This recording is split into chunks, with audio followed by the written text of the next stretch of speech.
Culture is what shapes the different ethnic backgrounds in any society with strong morals. Each region is synonymous with different cultural values which bind the communities and, more importantly, playing a big role in strengthening respective norms. According to the Dean of Women and Gender Studies, Makerere University, Dr. Consolata Kabonesa, traditions have impacted on society either negatively or positively. We need to know that you are a human. A man is a human being. A human is a human being. Why should I constrain that woman that the culture says don't talk? Most cultural norms are targeting women, which has left majority undervalued, meaning they could have done much better if it were not for their strong traditions that are acting as a stumbling block to their positive contribution to Uganda's economic development. In almost all regions, women are marginalized in one way or another, basing on cultural practices. The practice that a woman is only fit to get married. And who you get married to, at times you don't have a decision. And once you get married, you become a property, of that person. And that also has undermined women.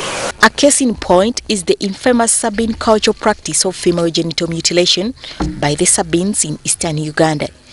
In this, agitators for this practice say the intention is to initiate girls between 14 to 16 years into adulthood by cutting part of their genitals. These two women activists, the practice is a threat to the lives of the girls, as many are traumatized and suffer psychologically.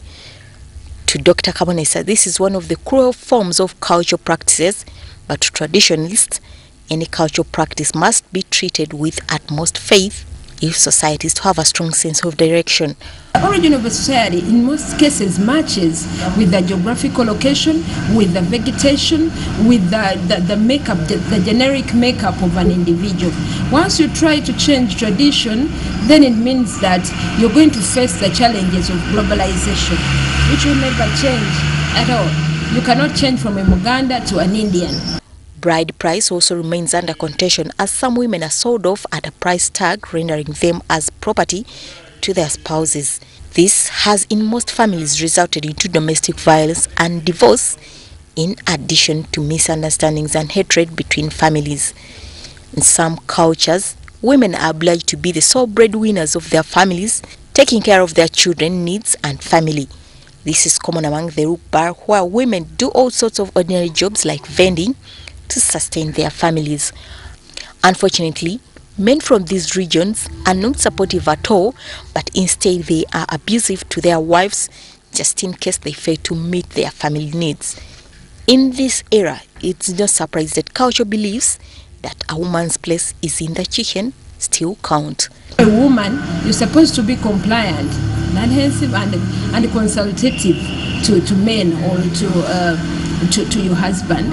If you're a mother, you're supposed to adhere to the conditions of motherhood, like breastfeeding, like dressing in an exemplary way to your children, like working normal hours. You can do the work within the house, or you can do your business within the house.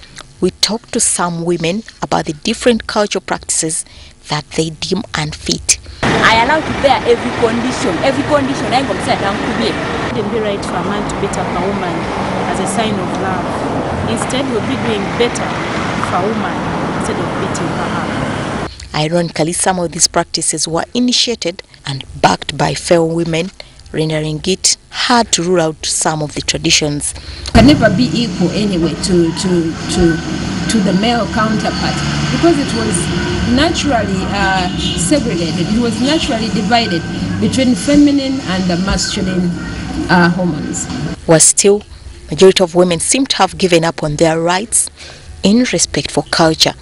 Stella Nabakooza, WBS TV.